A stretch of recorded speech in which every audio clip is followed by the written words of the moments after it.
মানবতা বিরোধী অপরাধের দায়ে মৃত্যুদণ্ডপ্রাপ্ত জামায়াতের আমির মতিউর রহমান নিজামীর আপিলের রায় পুনর্বিবেচনার আবেদন খারিজ করে দিয়েছে সুপ্রিম কোর্টের আপিল বিভাগ। সকালে প্রধান বিচারপতি এস.কে. সিনহার নেতৃত্বাধীন 4 সদস্যের আপিল বেঞ্চ এই রায় ঘোষণা করেন। এর ফলে নিজামীর মৃত্যুদণ্ডই বহাল রইল।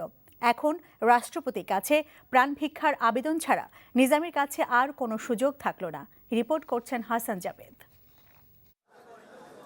মুক্তিযুদ্ধের সময় বুদ্ধিজীবী হত্যাসহ মানবতাবিরোধী 3টি অপরাধের দায়ে নিজামীর মৃত্যুদণ্ড বহাল রেখেছিল আপিল বিভাগ। বৃহস্পতিবার সকাল 11:30টায় প্রধান বিচারপতি শুধু একটি শব্দ ডিসমিস বলে সেই রায়ের পুনর্বিবেচনার আবেদনটিও খারিজ করে দেন।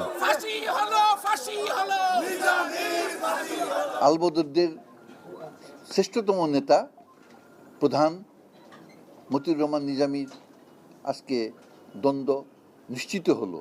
জেল কর্তৃপক্ষের কাছে এই রিভিউ পিটিশনের যে রায় এটা যাবে, যাওয়ার পরে জেল কর্তৃপক্ষ সিদ্ধান্ত নেবে কখন এটা দ্বন্দ্ব কার্যকর করা হবে।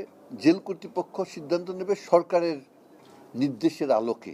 এর আগে মতিউর রহমান নিজামী যদি রাষ্ট্রপতির কাছে প্রাণ ভিক্ষা চান, মার্সি পিটিশন করতে চান, সেই সুযোগ তিনি পাবেন। আসামি পক্ষের আইনজীবী রায়ের প্রতিক্রিয়ায় বলেন, বিশেষ উদ্দেশ্যে আন্তর্জাতিক অপরাধ ট্রাইব্যুনাল আইন পরিবর্তন করে বানানো সাক্ষীর মাধ্যমে বেসামরিক ব্যক্তিদের সাজা দেয়া হচ্ছে। মতিউর রহমান নিজামী রাষ্ট্রপতির কাছে প্রাণ ভিক্ষা করবেন কিনা এমন প্রশ্নের জবাবে তিনি বলেন, এটা একান্তই আসামির ব্যাপার। সুপ্রিম কোর্টের রায় অবশ্যই আমি সন্তোষ প্রকাশ করব না, আমার কোনো বক্তব্য থাকবে না। তো আমি আবারও বলছি, ভবিষ্যৎ প্রজন্ম এই আইনটির বিচার কতটা সঠিক হয়েছে, কেন হয়েছে, তা অবশ্যই ইতিহাসের দিন বিচার করবে।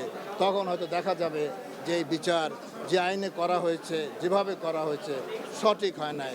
পাবনার সাথিয়ার বাউশগাড়ি, ডেমরা, রূপসা ও ধুলাউড়া গ্রামের আলাদা 2টি গণহত্যা ও বুদ্ধিজীবী হত্যার দায়ে গত 6 জানুয়ারি মতিউর রহমান নিজামীর মৃত্যুদণ্ডের রায় বহাল রাখে আপিল বিভাগ। এরপর 15ই মার্চ আপিলের পূর্ণাঙ্গ রায় প্রকাশ হলে সেদিনই তার বিরুদ্ধে মৃত্যু পরোয়ানা জারি হয়। 29শে মার্চ 46টি যুক্তি দেখিয়ে এই রায় পুনর্বিবেচনার আবেদন করেন নিজামী। মানবতা বিরোধী অপরাধের দায়ে ইতিমধ্যেই জামাত ইসলামের 3 শীর্ষ নেতা আব্দুল কাদের মোল্লা, মোহাম্মদ কামরুজ্জামান এবং আলী আহসান মোহাম্মদ মুজাহিদের মৃত্যুদণ্ড কার্যকর হয়েছে। আর রিভিউ আবেদন খারিজের মধ্য দিয়ে যার রায়টি এখন কার্যকর হওয়ার একেবারে শেষ পর্যায়ে আছেন, তিনি হলেন বর্তমান সময়ের জামাত ইসলামের সর্বোচ্চ নেতা অর্থাৎ জামাতের আমির মতিউর রহমান নিজামী।